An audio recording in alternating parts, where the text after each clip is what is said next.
Un año de la muerte de José Mujica y mucho se puede hablar sobre la figura del expresidente de la República. También es interesante ver qué es lo que está pasando en el Frente Amplio, qué es lo que ha pasado en este último año sin la presencia precisamente de Mujica. Hay mucho para hablar. Les propongo hoy un living de análisis político. Bienvenidas, bienvenidos. Así comienza la B.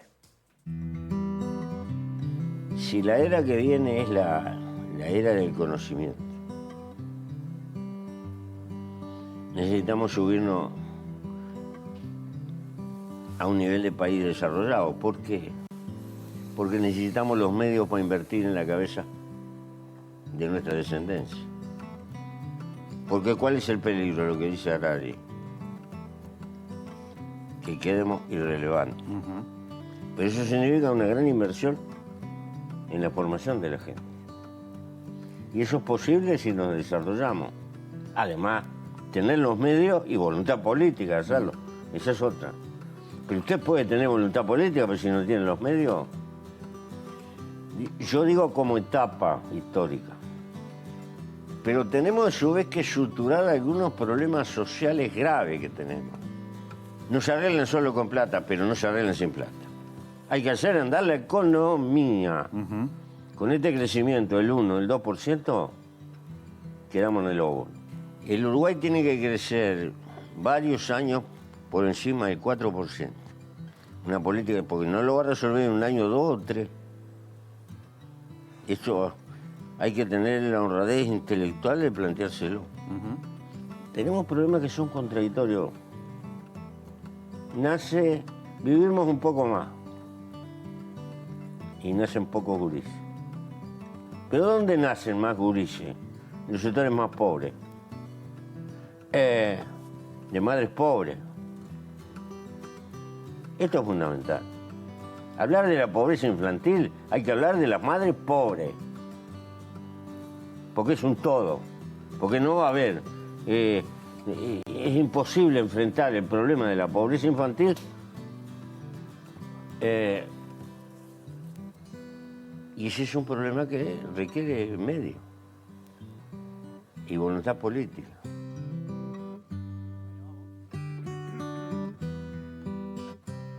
Estamos en vivo esta noche aquí en Lado B, en la pantalla de TV Ciudad. Precioso living se me armó acá con queridos amigos y compañeros. Antonio Ladre, ¿qué dice? ¿Cómo andás? ¿Cómo estás? ¿Todo bien? ¿Andás bien? Bien, bien, por suerte. ¿Todo tranquilo? Todo tranqui acá. Camila Ceballos, ¿cómo andás, Camí? Muy bien, todo bien. Bien. ¿Qué dice Daniel Buquet? Perfectamente bien. ¿Te tocó allá la punta? ¿Que cambiaste acá con Antonio? Soy el extremo izquierdo, naturalmente. Ah, mirá vos. Cuando vengo yo, a mí me ponen en la derecha. Vos vas para la derecha. Sí, para la izquierda. viene en el centro, Camila. Acá lo que dice Cami siempre, yo siempre voy al medio. Dice. A mí no me sacan de acá. Centro, es más del centro. Cada vez que Es vengo una uruguaya media. soy el votante mediano. Yo soy el comodín. Ahí está. Porque soy ambidiestro. ¿No? Ah, bueno. Porque sos muy bueno en todos lados. No, son unos cracks ustedes. Bueno, Bueno, por algo están acá, obviamente, ¿no? No. Bueno, ahí veíamos, ¿no? Una nota que le habíamos hecho a Mujica acá en la OE, tiene un poquito más de un año, hablando de temas de actualidad, decía Daniel recién, ¿no? El tema de la pobreza, de los niños, las madres pobres, las mujeres pobres. Bueno, y mucho se ha hablado, ¿no? Hoy, a cumplirse el primer aniversario de su muerte. Yo planteaba algunos interrogantes ahí en la introducción, ¿no? Porque me acuerdo que lo habíamos hablado en su momento con ustedes, del desafío que esto presentaba para el Frente Amplio, para la izquierda, ya no contar con la figura de José Mujica. A ver, Daniel, empiezo contigo. ¿Qué reflexión te genera todo esto, por ejemplo? Bueno, a ver, estamos hablando de una figura excluyente y única, irrepetible por completo, no solo en Uruguay, creo que a nivel mundial, yo qué sé. No quiero exagerar tampoco, pero por lo menos dentro de cierto espacio temporal y dentro de la actividad política, el liderazgo político, las jefaturas de gobierno, es una figura completamente excepcional que no tendremos otra persona igual, que cumplió una función muy relevante en la política uruguaya, pero yo creo que también con una proyección internacional muy relevante en un periodo de deterioro de la política, porque esto es algo que está pasando en todo el mundo.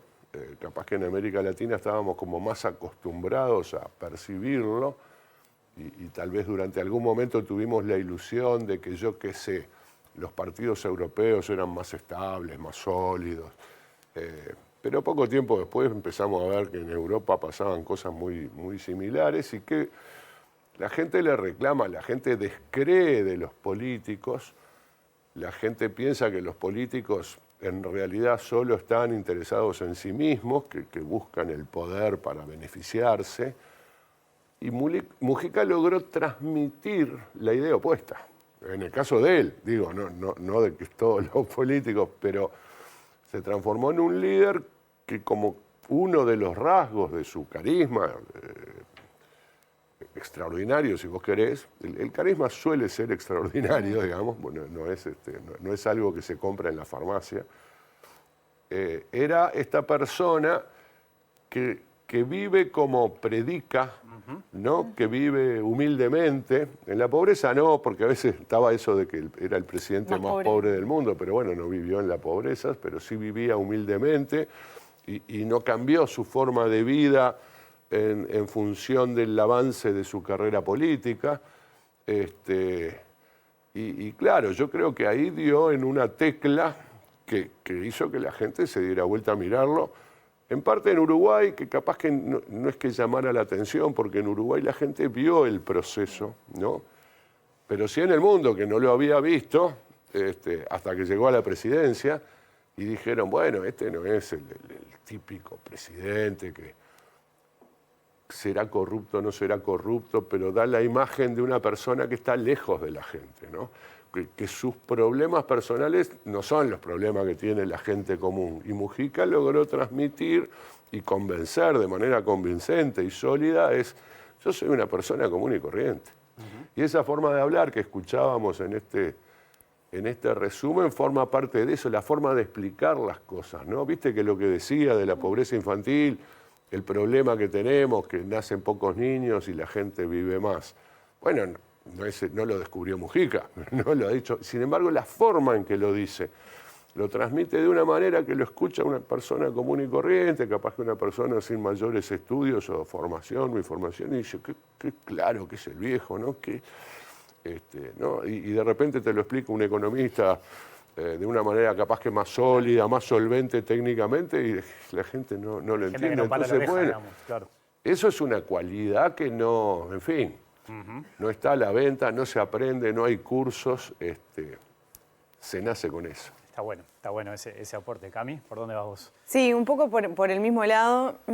Cuando Buquet estaba hablando me acordé de dos cosas. La primera vez que vi a Mujica, es la anécdota que a nadie le importa, pero en el rol de político, ¿no? Lo vi hablando en una feria en el año 2004. Yo tenía 15 años. Era una feria él y había alrededor 25... Una mateada, las mateadas. Sí, previo a las elecciones justamente de 2004. Hablando de la desigualdad y la pobreza, ¿no? Con ese lenguaje muy llano que lo podía entender yo que tenía 15 años. Pero eso me lleva a entender o a problematizar, si se quiere, el rol de Mujica en su papel más de político-filósofo, ¿no? Mujica durante mucho tiempo, con todos sus claroscuros que tuvo, porque los tuvo, hablaba de temas que hoy los políticos le escapan, ¿no? El vínculo con la naturaleza, con el sujeto, con la libertad, con el consumo. Ese tipo de cuestiones que las traducía en un lenguaje muy, muy sencillo, hablaban de una profundidad intelectual que hoy la política parece no tener, e incluso los políticos ir por otro lado, ¿no? Como sacarle el cuerpo a ese tipo de discusiones que pueden llevar a hacernos preguntas incómodas. Entonces, Mujica era un político que tenía esa capacidad de hacer de su discurso complejo una cuestión política relativamente sencilla. O sea, tenía una capacidad pedagógica muy interesante. Y eso deja un desafío, ¿no? Los líderes carismáticos, como en el caso de Mujica, dejan vacíos porque el carisma no se hereda. Es algo que viene uno, lo tiene, lo explota y después es muy difícil. Y eso es un poco algunos de los desafíos que está dejando hoy en día. Y después quería hacer alguna mención que, vinculado a lo que fue su presidencia, donde probablemente se haya visto la tensión más grande que atravesó a los progresismos, que fue esta cuestión de la redistribución y reconocimiento, ¿no? El gobierno de Mujica fue donde la nueva agenda de derechos explotó, ¿sí?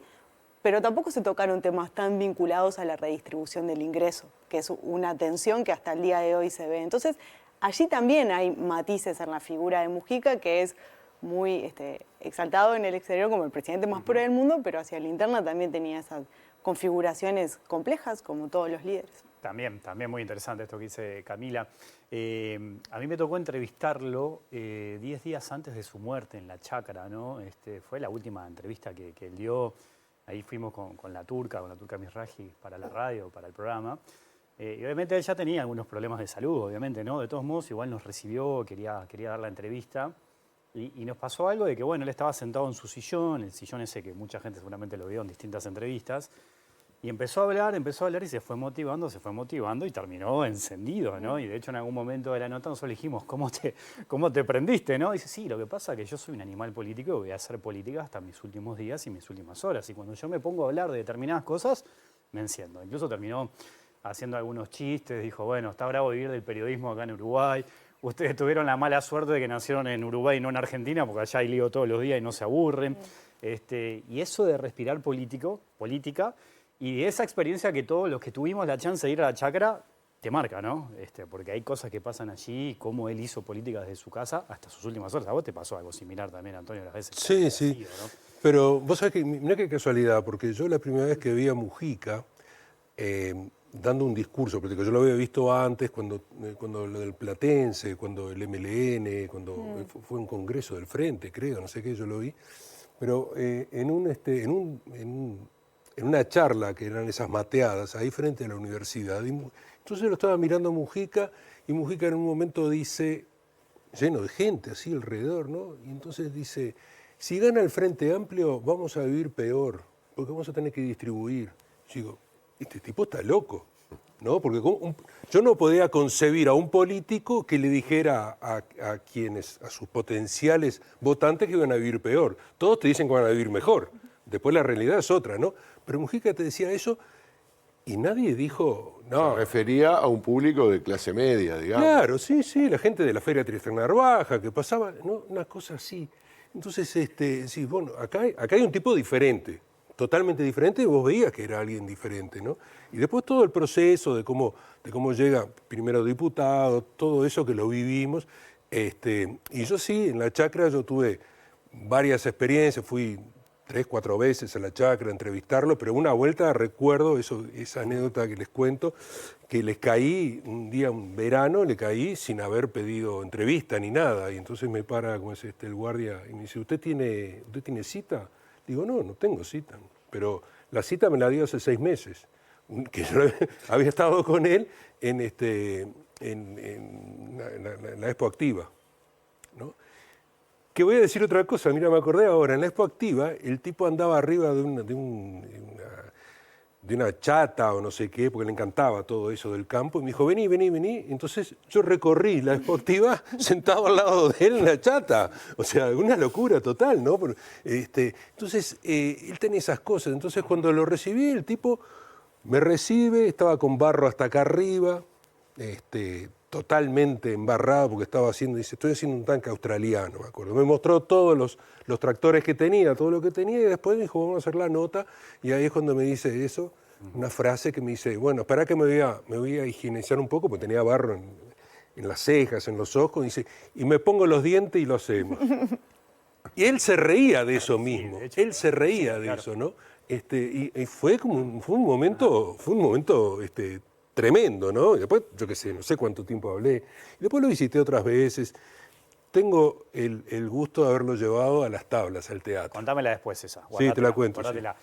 Camila recién hablaba de los matices, y está bueno poner foco allí, porque como toda figura política y gran figura tiene sus luces y sus sombras también, ¿no? Yo le destaco un poco esto que vos decías, Daniel. Para mí hay algo muy importante en la figura de Mujica como de otros políticos, y es el hecho de acercar la política quizás a personas que no están tan cercanas, sí, ¿no? Totalmente. Yo conozco, y capaz que ustedes también, gente que quizás no está muy metida en el mundo de la política, pero que lo votó, que tenía una imagen y una opinión muy favorable de Mujica. Incluso conozco gente que nunca había votado al Frente Amplio y lo terminó votando a Mujica. Entonces, el valor ese, me parece, ¿no? De como figura política, acercarle la política a aquellos que quizás no están ahí tan cerca. ¿Cómo lo ves? Yo creo que Mujica, bueno, contribuyó volumen que adquirió el MPP dentro del Frente Amplio a través de la incorporación de sectores populares, estrictamente populares, donde la izquierda tradicional no tenía mucha incidencia, donde la izquierda tenía dificultades para... Y el interior. Para diálogo. Bueno, Claro. y el interior, sin duda. Sin duda. Pero eso llevó, yo no voy a decir, contribuyó al triunfo del Frente Amplio, aunque cuando gana el Frente Amplio Mujica todavía no descollaba, me parece a mí. Vos contaste de esa Sí, Mateo. charla de feria, De feria. en la campaña. Era una persona destacada, pero no era... no era digamos, Tabaré Vázquez era la figura. Tabaré Vázquez ocupaba todo. Claro, ocupaba todo el espacio, tenía su propio carisma, su propio atractivo. Pero yo creo que fue muy importante Mujica, Mujica en su forma, su capacidad de comunicar, también el MPP, los Tupamaros, si querés, que son los que formaron el sector, por su visión del asunto, ¿no? Por apostar a los pobres, apostar a los asentamientos, a ir a buscar un electorado que en realidad había sido un electorado característico de los partidos tradicionales, de algunos sectores, ponele del pachequismo en su momento. Y eso fue muy importante. Y sobre los matices, no sé si decirle Ceballos porque me dijo Buquet, ahora entiendo que le puedo decir Camila porque me dirá Buquet porque yo fui su profesor. Hay mucha No, porque te iba a decir Dani, pero me parecía muy... No te animaste a decir No me animé, Dani. ahora te lo Me digo. gusta que mantengan la seriedad acá. Como dijo Ceballos, Ahí está. en el gobierno de Mujica, el gobierno de Mujica no descolló porque Mujica haya llevado adelante una agenda propia particularmente importante. Los grandes avances, si vos querés, como celebran sus promotores de nuevos derechos, de libertades, de apertura.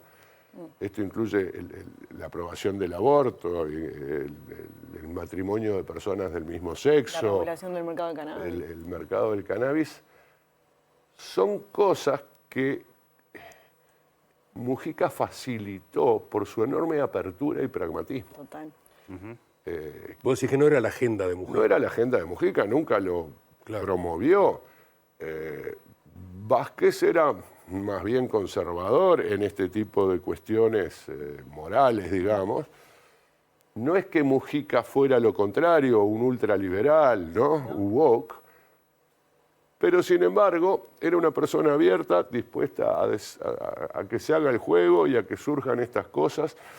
Y justamente eso creo que también contribuyó a su fama mundial, porque, claro, al no conocer los detalles de estos procesos, la gente en el mundo dice, mirá, es el presidente más pobre del mundo, es un ejemplo para los políticos, ladrones, etcétera, que hay en todas partes. Pero además, mirá las cosas que aprobó este presidente.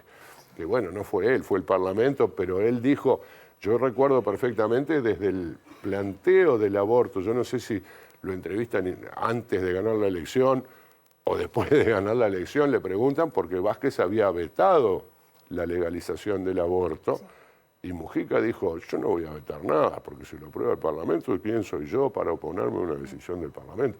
Él no dijo que estaba a favor de legalizar el aborto, él dijo que no lo iba a vetar porque no correspondía. Y esto a su vez tiene que ver con otro rasgo que creo que, no sé si cierra la figura, porque capaz que empiezan a salir otros, ¿no? Y la figura tiene muchas más piezas. Pero es la conversión al republicanismo de un guerrillero. Ajá, claro. ¿No? Porque eso es algo que... Importante. Y eso es algo que se sabe en el mundo, ¿no? Exactamente.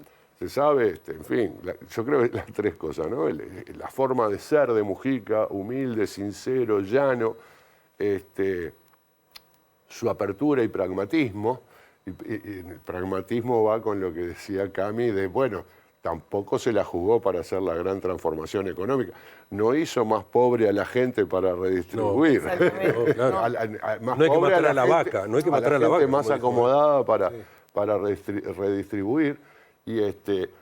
Pero además era una persona que había formado parte de un grupo guerrillero en democracia, ¿no? Subversivo, como se le decía, que después termina adhiriendo de manera categórica a la democracia, y no solo a la democracia en términos mayoritarios, ¿no? De decir, bueno, la gente tiene que votar y si tenemos la mayoría gobernamos nosotros y hacemos lo que nos parece. No, a la manera republicana. Tiene que haber elecciones, pero tiene que haber pluralismo, diversidad de ideas y pesos y frenos y contrapesos, ¿no? Bueno, el Parlamento hace lo que hace el Parlamento, el Ejecutivo hace lo que es el Ejecutivo. Y así es este personaje, y por eso este personaje trascendió tanto.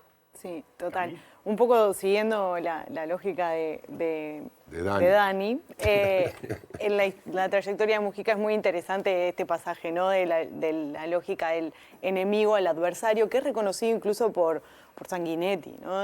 Bueno, hicieron el libro juntos. Exactamente, dice eso. Y eso es todo un pasaje, es todo un símbolo, todo un momento de la historia latinoamericana y particularmente de Uruguay.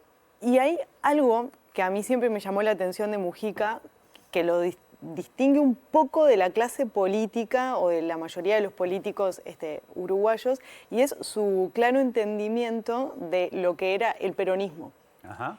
Él entendía perfectamente de qué se trataba ese movimiento nacional y popular, porque en buena medida interpretaba, en la interpretación mujiquista de eso, él también lo hacía. No estoy diciendo que Mujica era peronista, estoy diciendo cómo se entendía el poder Mujica.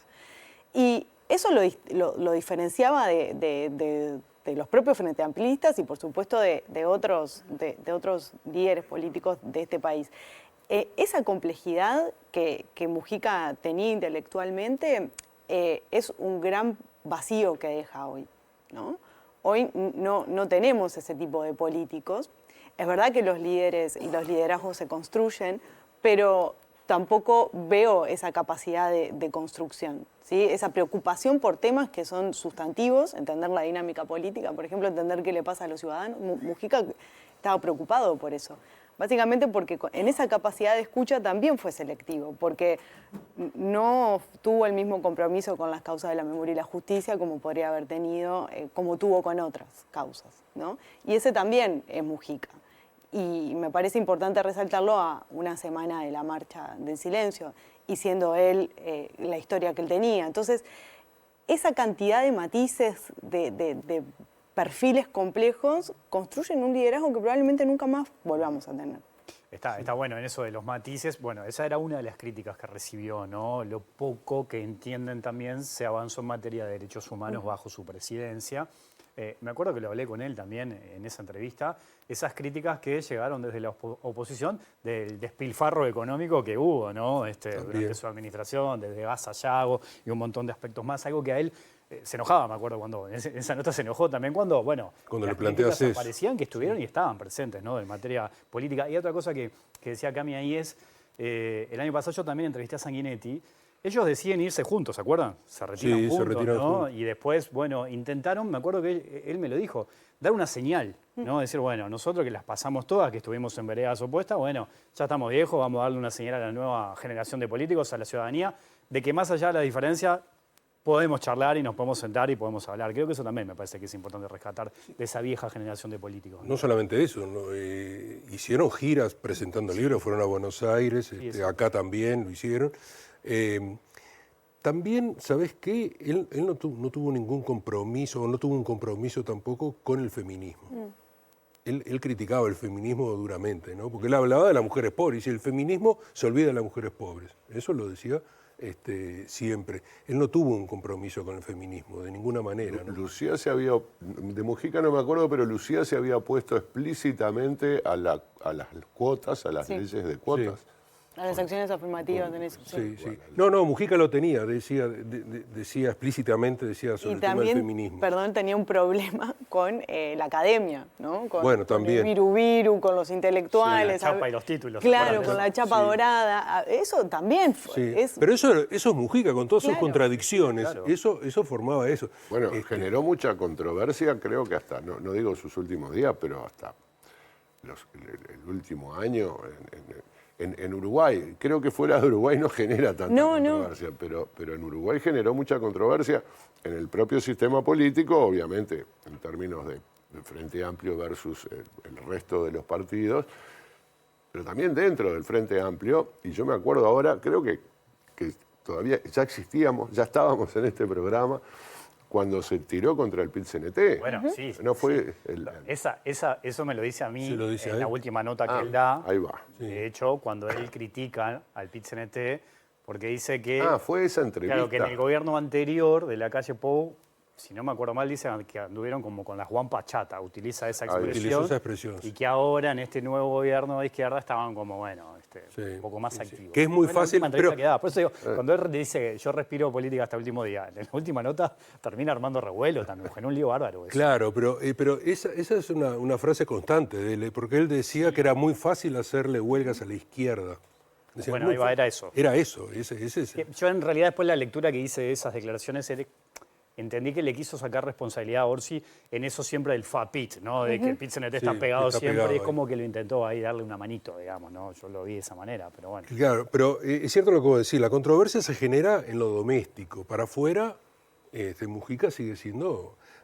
Yo no sé, a ustedes les debe haber pasado en viajes, en lugares insólitos. A mí me pasó un lugar insólito en Chicago, en un boliche con una guitarrista, Joanna O'Connor, una guitarrista de blues, si la buscan la van a encontrar, que cuando me pongo a hablar con ella, cuando le digo que soy de Uruguay, lo primero que me dice es Mujica. O sea, en un momento acá Uruguay se lo ubicaba por Cavani, Suárez y Mujica. Era como una... Forlán también, y Forlán también. Y Forlán. Pero el fútbol era normal, más allá de esta Era figura. normal, claro. Ya antes hubo otras en el fútbol. Otras en anteriores, tiempos, y claro. si vos andabas por el mundo, decías que eras uruguayo y te decían, el fútbol, fulano, te nombró, Claro. no sé, Sí, sí, Francescoli, o no sé, Obdulio. En fin. La política Pero en es la excepcional. política no. No sé si en la época de Pepe Valle capaz que pasaba, No. pero seguro que hasta 100 años después no volvió a ocurrir que cualquier persona en el mundo se encontraba con un uruguayo y sabía quién era Mujica. Sí, sí, sí. Ahora, en esto que están diciendo que está súper interesante y ustedes que saben mucho, ¿no? Les pregunto, ¿es posible definir el pensamiento de Mujica? Y parto de lo siguiente, él era herrerista, era blanco en sus orígenes, pero después todos los escuchamos levantar muchas banderas del vallismo y hablar bien del vallismo. Entonces, ¿cómo se puede definir? Y es el peronismo. La teórica es Cami. Claro. Pero porque trabajo en el área... No, es ecléctico Mujica. La última entrevista que dio, no recuerdo si fue... Dijo que estaba leyendo mucho a los estoicos, había obsesionado con eso. Es muy complejo, pero creo que la definición intelectual de Mujica es el pragmatismo. Es un pragmático. O sea, prácticamente no, es muy difícil de encasillarlo en una categoría. No es un liberal, no es un... Es un pragmático. Yo creo que más allá de esto de que agarra de aquí y de allá y Sí. usa refranes y usa metáforas muy atractivas, fáciles de entender, hay una línea discursiva de Mujica que yo no sé, debe tener algún nombre, una especie de postconsumismo. ¿No? Esto que él decía, ponele de que hay que andar ligero de equipaje en la vida, de que, ¿no? Que tenía que ver con su forma Bueno, de vida. citando a o con Machado, lo que- ¿no? Bueno. Claro, digo, era un hombre leído. Sí, Ese es el tema. la metáfora no la inventó. No la inventó, ¿no? Mujica como tantas otras. Ya te digo que usaba muchos refranes en Sí, realidad para ilustrar lo que pensaba sobre algún tema. Pero creo que esto fue algo que, ¿no? Esta idea de que la gente, que tiene que ver con el desarrollo, que tiene que ver con las visiones de izquierda, Cristina Kirchner lo rezongó en un, no me acuerdo ahora dónde, pero un evento relevante donde Mujica salió con estas cosas. Una reunión del dejarse Mercosur. no sé, de querer consumir Consumir más. sin cesar, sí. Y Cristina le dice, pero Pepe, ¿y cómo crece la industria nacional? ¿No? Una cosa por el estilo. Entonces yo creo que ahí tenía como un filón que capaz que tiene un nombre en la teoría política, de una forma de pensar, que yo lo he visto en otra gente que está como en contra del desarrollo. Sí, él estaba muy por el crecimiento, no así por el desarrollo. La última vez que habla es hay que crecer, una preocupación por eso, pero no... Y sobre todo muy preocupado por el desarrollo tecnológico. Hay algo de una austeridad también, ¿no? Claro, pero es que ya tenemos demasiadas Claro, cosas. basta. Digamos, obviamente que hay mucha injusticia y mucha inequidad en la distribución de la riqueza, pero no hay que producir más riqueza, hay que desproducir, porque lo que hay sobra. En todo caso hay que repartirlo mejor, pero sobra, no consumamos, dejemos de consumir, ¿no? Y esto, en fin, creo que es una visión muy específica, muy particular y probablemente muy poco generalizada en el pensamiento político. Sí, y en el mismo sentido, muy poco generalizado en el pensamiento político, la campaña que a él lo lleva a ser presidente en el 2009 y después en 2014, su sector, y del que él en buena medida fue un autor intelectual y creador, tenía de eslogan con razón y corazón, ¿no? Y Mujica fue, si se quiere, un espinociano en ese sentido. Entendía que la política tenía muchas emociones y hacía de la emocionalidad política un activo, cosa que nuestros políticos rechazan y nosotros estamos muy acostumbrados a analizar la política desde la racionalidad. Y Mujica era todo lo contrario, por eso rompía los esquemas. Claro. Eso supone que él no era un estratega, no es una contradicción. Al contrario, porque muchas de las intervenciones que parecían espontáneas estaban pensadas. Nada es tan espontáneo como para que sea magnífico, pero sí había una apuesta por la emocionalidad en el movimiento de participación popular que es bastante singular con relación a otros sectores. No veo a Astori o a la 2121 en esa clave, ¿no? Claro. O sea, también se apostaba a otra forma de la conexión con el electorado. Está bueno eso que decís. Él era, para mí, el mejor cuando había que distraer la atención. Cuando la cosa venía complicada, venía fea para el Frente Amplio, para el gobierno, para el MPP, salía con una declaración que rompía todo y todos los periodistas y los medios... Íbamos para ese lado y en 2 segundos nos olvidábamos de todo lo que estaba pasando, ¿no? En eso, que es un poco lo que decía Daniel recién de la comunicación, esa forma de decir, que capaz que decía lo mismo que otros, pero por la forma en la que tenía que decirlo, generaba siempre atención, ¿no? Ahora me acuerdo de un caso, Pancho Barnaza, con quien conversé más de una vez, le escribía discursos. Y es notable que Pancho Barnaza, que yo sepa, la única persona que logró dominar el idioma mujica. Porque escribía discursos para Mujica, que Mujica los decía y parecía que él estuviera pensando esas palabras. Entonces tiene, digamos, no es que sea algo que no tiene una lógica, ¿no? Como vos decís que lo que decía lo pensaba o las cosas que hacía, obviamente es un político y como vos decís, capaz que le tiró al PCNT para sacarle un problema a Orsi o yo qué sé, estas cosas. Pero hay ahí una gramática y una sintaxis muy propia, bueno, y unas palabras y unas pronunciaciones. Yo no sé si escribía a Bombau o cosas así. Puédamos. O Puédamos directamente de Barnaza, ¿no? Es posible. Pero lo que quiero decir con esto es que ese discurso existe, es racionalizable y es elaborable y desarrollable. Sí. Sí, igual un poco lo que decías, Camila, recuerdo que cuando Mujica ya era presidente, Astori y vicepresidente, hicieron una reunión en Punta del Este, que era en el Hotel El Conrad, todavía era el Conrad, que lo organizó López Mena, creo, esa reunión, y él tenía una cercanía con todos los argentinos que tienen inversiones acá en el este. Entonces estaba una cantidad de inversores y de gente digamos, empresarios argentinos muy poderosos. Entonces, claro, el discurso de Astori para ellos fue un discurso de eso, racional, ¿no? 2 más 2 es 4, esto y aquello. Ahora, ¿qué fue lo que quedó allí cuando Mujica habló y dijo: tenemos que tener vacas, pero no hay que matarlas las vacas, porque si matamos la vaca después no podemos dar leche. Nosotros tenemos que repartir la leche, así que hay que darle de comer a la vaca. Ustedes tienen que darle de comer a la vaca. punto. Los tipos quedaron como alucinados con eso, ¿no? Porque les habló de esa manera lisa, llana, y no estaba hablando a gente de pueblo, estaba hablando a empresarios. Pero el tipo le tiraba esas frases que eran como máximas, ¿no? Tac, tac, tac, y mientras Astori hacía todo lo contrario, ¿no? Encuadraba, decía, te hablaba de la historia económica del Uruguay, de esto, de aquello, pero lo de Mujica fue contundente, ¿no? Yo me acuerdo que fue, digamos, algunos que nunca la habían visto, después venía sacarse fotos y todo eso, ¿no? Pero era como el tipo que lograba ese, el punto ese, ¿no? Vos que hablabas hoy del interior, yo me acuerdo que para la campaña de 2019, que incluso un tiempo antes se especulaba, ¿no? Si Mujica podía llegar a ser, él decía que no, pero bueno, estaba como instalado eso.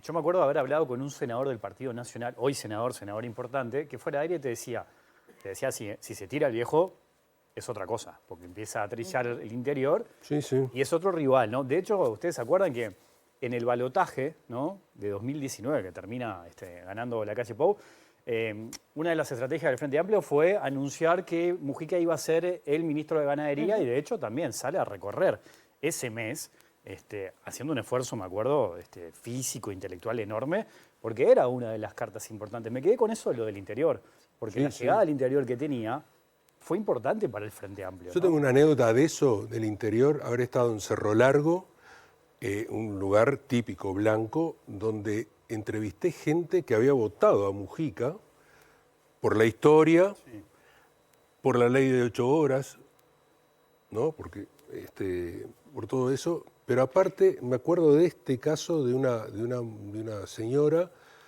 que era blanca, que su padre y su abuela habían peleado con Aparicio, bueno, todo ese folclore, toda esa historia, y entonces ella, el día de la elección, y tiene una foto, por eso me contó que ella fue al cementerio, a la tumba del padre, a pedirle perdón, pero iba a votar al Frente Amplio. ¿Y quién era el responsable de eso? Mujica. Claro. Pero te lo decía así. O sea, por Mujica lo hacía, no lo hacía por ningún otro, ¿no? Bueno, ahí se puede rastrear sus antecedentes blancos. Absolutamente, sí. Esa forma de hacer política, de cercanía. Y él, en la última campaña electoral, tiene 2 jugadas, ¿no? Lo de Blanca Rodríguez, todo ese evento que se crean, y en el último acto del MPP, en la Plaza 1 de Mayo, él habla. Sí. O sea, y es un acto político a semanas de las elecciones nacionales. Entonces, hizo política, fue un estratega, se murió consolidando un sector totalmente preponderante a la interna del Frente Amplio. El tema es cuánto ¿Cuánto puede seguir este sector sin el legado, Mujica? exactamente. El legado, claro. Bueno, ahí abriste Ese es una otro puerta tema, súper claro. importante, ¿no? Pero no sé. ¿Qué va a pasar con el Buquet MPP? seguramente tenga... No, yo no tengo ni idea, porque para mí es un misterio. No se me escapa que la figura de Mujica es clave en la evolución y el crecimiento del MPP. Y bueno, pienso que sin Mujica, y como Mujica es irrepetible, bueno, tal vez el Frente Amplio vuelva a la lógica anterior de mayor alternancia, de cambiar el sector más votado de una elección a otra, cambiaba. Yo creo que ahora hay un problema, no sé qué tan grave es el problema, en el conjunto del Frente Amplio, porque el Frente Amplio es el partido que ha tenido más dificultad para generar nuevos líderes después de la desaparición de estos 3, bueno, los 2 presidentes y Astori, para ponerlo a una altura similar. Si bien hay líderes, ¿no? Es indiscutible, es como que ninguno se despega de la forma que estos otros se despegaron. Creo que los partidos tradicionales el Partido Nacional claramente tiene un nuevo líder que tiene para rato, además. Partido Colorado, ahí se prefiguran unos liderazgos, aunque le fue mal con Talvi, bueno, apareció Ojeda y Bordaberry volvió, y yo qué sé qué, está un poco más claro el panorama. De todos modos, creo que el Frente Amplio tiene la suerte de ser un partido, ¿no?, muy estructurado, enraizado, con unas estructuras extendidas en el territorio, entonces como que funciona solo, no depende de un líder, pero a veces las elecciones se ganan por una... O sea, el Frente Amplio va a seguir votando bien, sin Mujica, sin Vázquez y sin Astori, pero bien no quiere decir ganar. Entonces, hay un problema y claro, en los 60 justamente ocurrió un fenómeno particular, que se murieron todos los principales líderes políticos del Uruguay, creo que todos, Herrera, Luis Valle, ¿Sí? Pero después, no sé, Javier Barrios Zamorín, en fin, los primos de Luis Valle, ¿no? Luis Valle. Los Valle Pacheco. Claro. El periodo, bueno, ponele del pachequismo, Gestido, Pacheco, es un periodo donde los líderes más importantes de los dos partidos tradicionales habían fallecido hacía pocos años. Y bueno, acá no está pasando en el conjunto del sistema, pero le está pasando al Frente Amplio. Y capaz que el Frente Amplio tiene el problema de que, porque estas figuras son importantes, porque son muy excluyentes, ¿no? Entonces, estos líderes dicen, bueno, no, la cosa es así. Sí, arbitrario también, ¿no? Claro. Sí, sí. Bueno, Esto se resuelve de esta definen el manera, rumbo claro, y los otros, bueno, siguen porque salvo que la cosa llegue a la ruptura, pero el líder lauda las cosas y no se lo cuestiona mayormente. Y Orsi tiene un poco el problema de que, como no ejerce ese liderazgo, como no tiene esa condición, bueno, se lo discute mucho más de lo que se discutió, ¿no? ¿Cómo Vázquez pudo vetar el aborto? No es que no se hayan exaltado las feministas frente amplistas o no frente amplistas, yo qué sé. Pero pasó sin pena ni gloria, te diría yo, ¿no? Sí, no fue dramático. Sí, uno ve los cuestionamientos, por ejemplo, que le ha hecho el ministro de Trabajo, Juan Castillo, a Orsi por haber ido en el barco. Y uno dice, bueno, ¿qué hubiera pasado? A Mujica no se la hacía. No, pero, No, a Mujica no se la hacía y a Vázquez tampoco. Ni abajo. porque a ese tipo de liderazgo que decía Daniel, no se le animaban.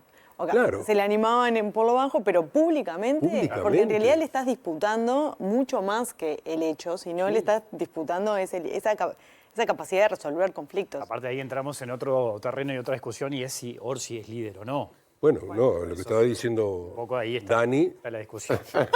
Una cosa, tengo que hacer una pequeña pausa. Vos tenés que contar la anécdota del teatro, me lo contás después. sí. Cami y Dani, se pueden seguir tuteando ustedes. No, ¿está? por supuesto. Tony, te puedo decir. Tony. Anto, ¿cómo preferís que digamos? Antoine. Antoine. Pero es muy largo, tiene que ser cortito. Antoine, pero Antoine, Piensa en que siempre. yo los, Antu. los presento como mis amigos. Aparte, si la gente supiera cómo se hablan en los asados ustedes, así que pausa, ya seguimos. Hay más lado B aquí en la Batalla Televisiva.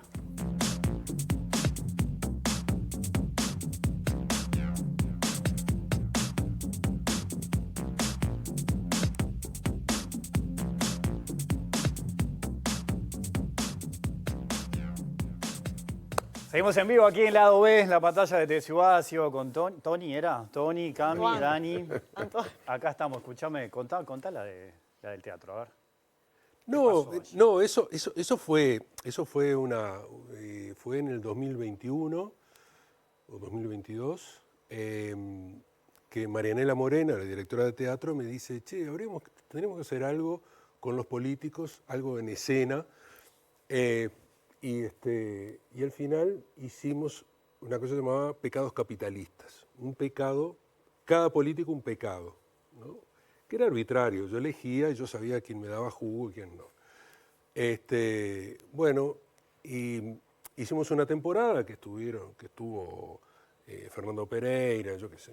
De todos los partidos tratamos de equilibrar. Y en la segunda temporada dijimos, che, vamos a levantar la vara acá. Y yo fui a ver a Mujica. Dije, voy a invitarlo. Entonces le expliqué, le llevé, le digo, mírelo acá en el video. No, yo no miro nada, me dijo, no sé cuánto. Sí, voy. Pero yo me quedé con la gran duda si iba a ir o no, porque te das cuenta que lo íbamos a promover, bueno, todo eso. Y al final, un día hablo con Lucía y le digo a Lucía, mire, senadora, yo quiero hablar con con su esposo porque quiero concretar esto. Bueno, venite el jueves, me dice, jueves o viernes, no sé qué. Bueno, voy. Lo cómico fue que Marianela, que no lo conocía, nunca había estado con Mujica, me dice, ay, ¿cómo me he visto? ¿Cómo me he visto? Le digo, ¿vestiste? Yo qué sé. Digo, pero mirá que no es Brad Pitt. No, pero igual, no sé, estaba con ese. Bueno, al final Mujica nos recibió así en pleno verano, de chancletas, así. Estuvimos como 4 o 5 horas hablando de todo, de los. Qué fantástico, ¿no? Porque era ideas, una idea tras otra, que el problema del agua, todavía no habíamos tenido el problema del agua, que los ajos eran chinos y que él estaba buscando que los ajos tuvieran, y que las mandarinas que no tenían semilla, que es todo transgénico, que esto, aquello, y me mostraba una cosa, otra. Nos habló de todo, y bueno, y al final lo logramos convencer, y él lo que nos pidió era, bueno, yo lo que quiero es ir a un lugar donde no me estén golpeteando, abrazando, no sé cuánto. Bueno, logramos todo eso. Y me acuerdo que en la entrevista, que la pueden ver, está en YouTube, en la Sala Verdi, que le hicimos lleno el teatro, le hacemos la entrevista. Entre otras cosas, le pregunto si él, ahora que estaba cerca de la muerte, le dije así, usted tiene 87 años, no sé cuántos años que tenía en ese momento, pero era grande ya, si usted se ha acercado a Dios. Porque él le había mandado una carta a Hugo Chávez, cuando Hugo Chávez estaba como ya en lecho de muerte prácticamente, donde hablaba de Dios. Y entonces él me dice 2 cosas. Dice, ese señor no creo que pase por mi casa. Pero además te voy a decir, Dios no existe, porque la prueba es que Troilo se murió. Si Dios existiera, Troilo no se hubiera muerto. ¿No? Y era una tras otra. Sí. Espinociano también, porque Totalmente. dicen que Spinoza no creía en Dios, aunque Sí. él disimulaba. Dios es la naturaleza. Por las dudas, decía, por las dudas. Por las dudas no. Finalmente Mujica era un espinociano. Sí, sí. Esa es la conclusión, llegamos Sí, a eso. sí. Se me terminó el tiempo, lamentablemente. Les agradezco mucho a los 3. Bueno, Un placer, La verdad que estuvo muy bueno. ¿Pasaron bien? Sí. por supuesto. sí. Entonces la repetimos otro día. Sin cuando duda. quieras. Seguro. Cierro con tu frase preferida. Claro. La seguimos otro día. Por Buquet. supuesto. Bueno, los espero mañana, entonces a las 20. Que pasen bien. Chao. Chao.